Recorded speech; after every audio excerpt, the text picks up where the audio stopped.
storie lees in Afrikaans. Die boek wat ek wil lees, sy naam is Esther en dit is geskryf deur Cornelis Breitenbach. So die rede hoekom ek hierdie boek gekies het, is want dit is in baie hoë Afrikaans geskryf. Dit is baie moeilike woorde, dat selfs mense wie sy huistaal Afrikaans is, sal sukkel om te verstaan. So dit is baie pure, hoë grootse Afrikaans. So kom ons begin met hoofstuk 1. 'n sig, 'n blik, 'n hand wat uitreik en help. In die stilte van die oomblik is haar blik al wat taal. Oë wat mekaar vind en hou. Ongeag wat ek later mag sê, is dit waar die verhaal begin. Daar op Windhoek se stasie. Dit is Saterdag 1 Junie 1946. Alle oë is noordwaarts gerig, want om 12 minute oor 12:00 sal die trein van Walvisbaai oor Swakopmund en Usakos die stasie binnestoom, rigting Kaapstad. Ek sien nou die perron die trein tegemoet kom.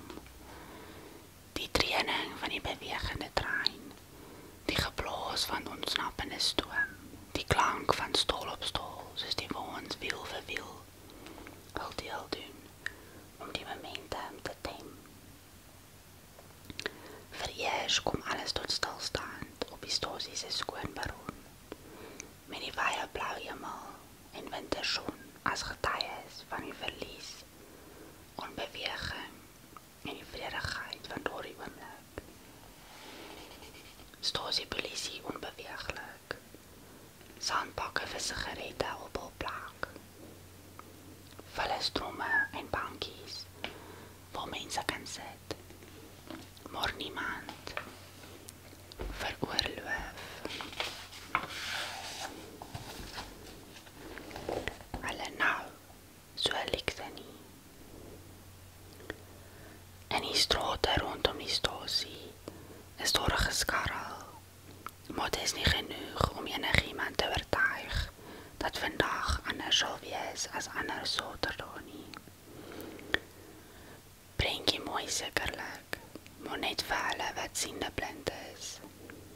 Sodra die trein voortgaan op sy tog, sal alles terugkeer na die naweekgevoel, lomerige luimigheid en die sekerheid dat die nag sy nuwe koue sal saambring.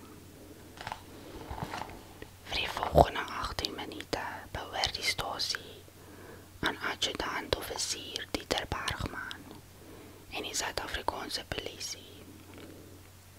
Ingevolge 'n opdrag uit Pretoria, die vorige naweek ontvang. Sondag laat aand, 'n hooflyn oproep na die polisiekantoor op Piet Retief. Ongewone oproep, soos die sentrale sou kon betaam.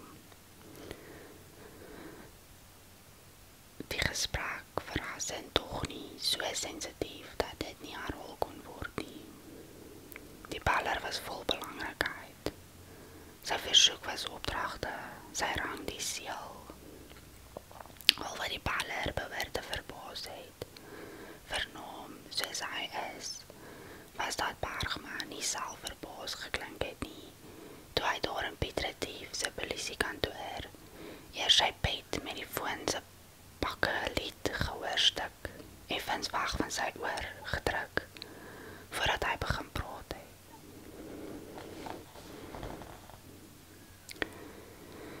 Vir die dier van die oorlog het die AO om in daardie Suidoos-Transvaalse uithoekie van die Unie bevind, besig om die pas in sy loopbaan te markeer, en dit net omdat hy so 'n tydse agtergrond het.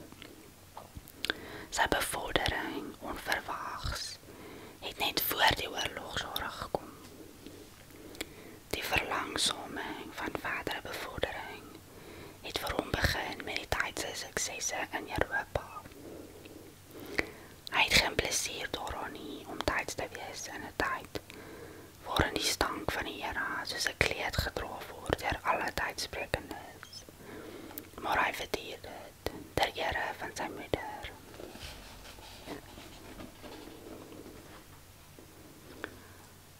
Hy het selfs berusting gevind in die genetiese dwarsklap wat die lewe omgegee het. Tye verander, gebruike nie, soos dit vandag is. So was dit toe. Luister na 'n ou jurist wat weet. Iewers in Pretoria. Dit sal Dieter Bergman besef, is 'n legger met sy naam daarop. 'n assessering van sy bekwaamhede en tekortkominge. Veral laasgenoemde. 'n legger wat die afgelope week sekerlik foos gelees is deur die uitgelesenes met die hoogste range. Gebrom onder lang bolippe. Wat sy naam is dit die tyds. Geen aanduidings dat hy 'n malanman is nie, nee. Toppopulisieman ja, maar sy hart op die regte plek. Nou, deur die grasie van hulle wat oor geregsdienaars se lot beskik, is hy opgeroep tot hoër diens in opdrag van 'n gekose komitee van die Volksraad van die Unie van Suid-Afrika om 'n oorlogtydse spioen van Windhoek na die moederstad te begelei. Hy is die mees senior polisieman wat tyds volkome magtig is. En sy taak is nie alleen om die tydse spioen geselskap te hou nie, maar ook veilig te sorg dat niemand onbehoorlike geselsies aanknoop nie. Die tydsers is bekend vir hul vernuf met kodetaal.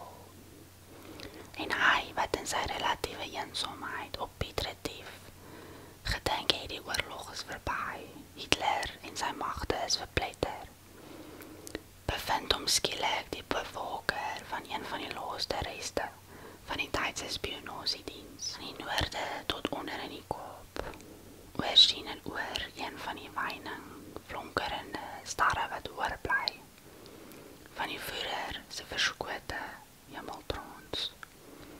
Die winterson het in 'n uur of wat gelede finaal die greep van die nagse koue op die hoofstad van Suidwes-Afrika gebreek.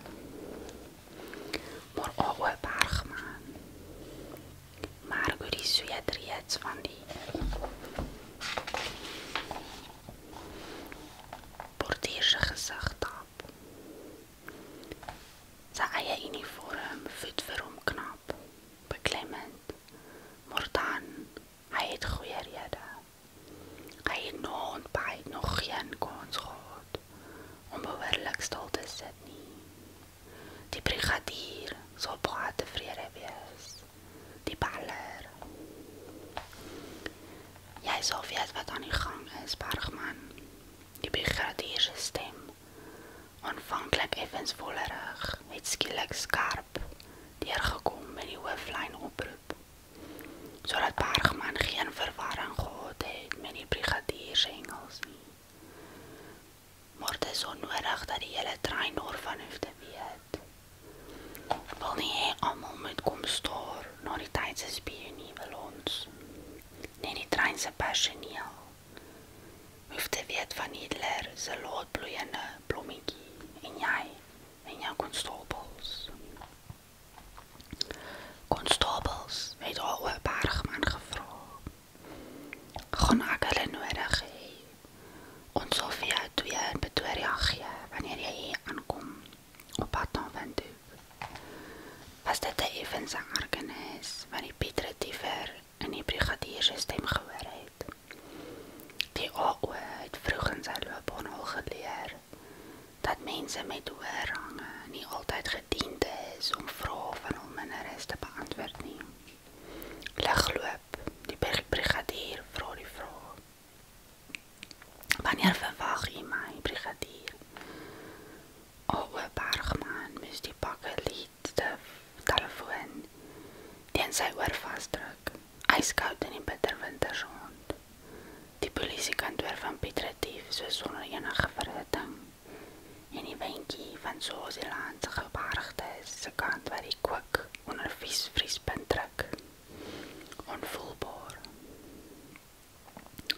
Hy het met 'n half verkleimde hand begin aantekeninge maak. Daar, tye, treinskedules. Niks het die brigadier se oog ontgaan nie.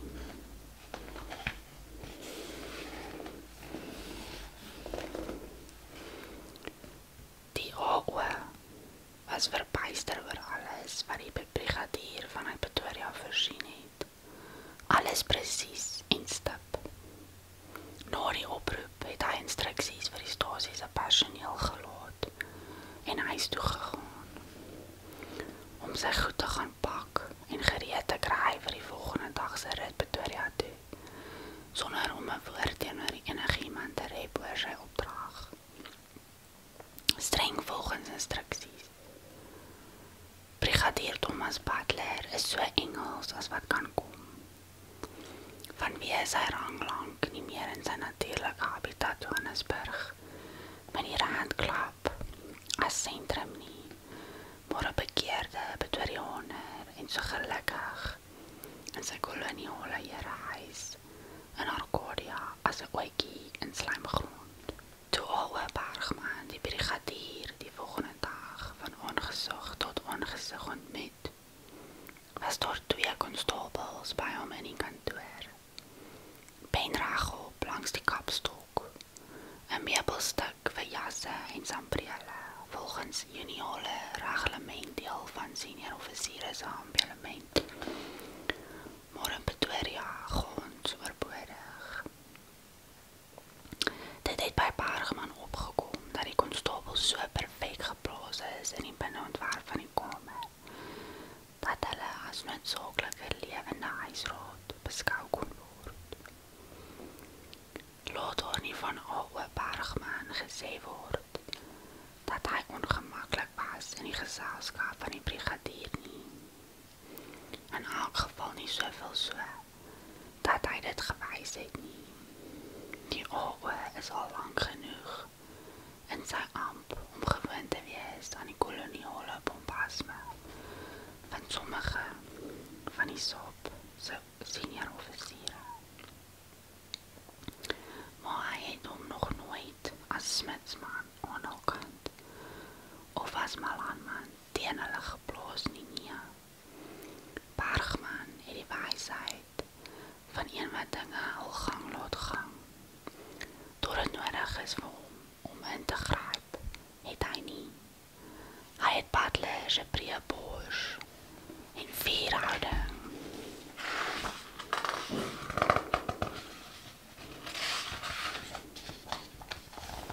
raak gesien.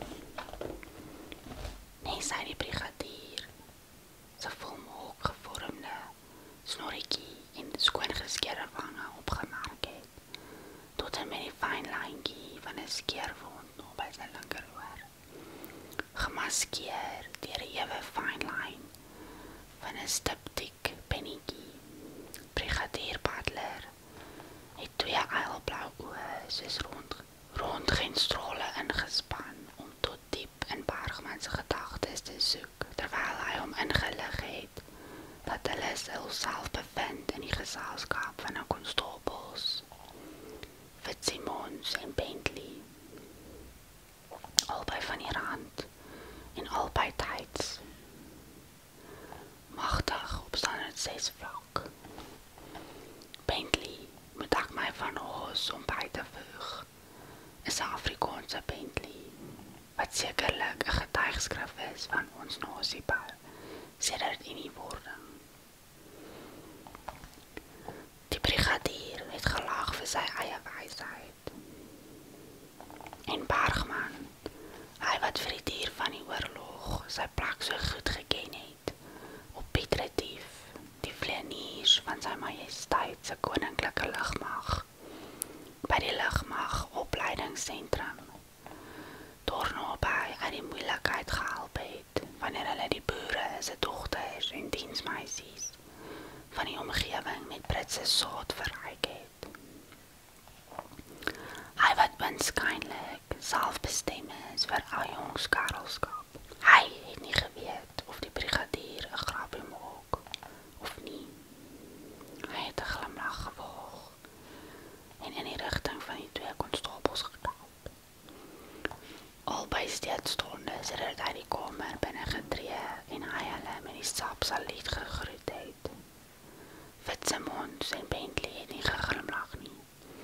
Vir hulle was dit 'n feit soos 'n koei. Laat ek die groter prentjie vir julle skilder, met die brigadier van agter sy lesenaar begin. Die oorlog teen Duitsland en Italië is gewonne. Deklameer hy in Engels teenoor sy 3 staande toehoorders, maar nog nie in alle opsigte verby nie. Op 7 Mei, 'n paar weke gelede, nee, het ons agbare minister van Justisie,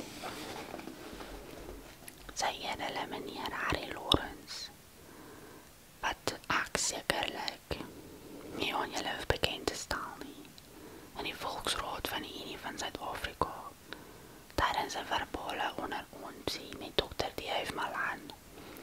Dit laat val dat Dr. Malan tydens die oorlog kontak gemaak het met 'n Duitse spioen. Sekere mevrou Denk, die neringskampe. Toe waarop ons minister die tere saak in die Nasionale Party se midde.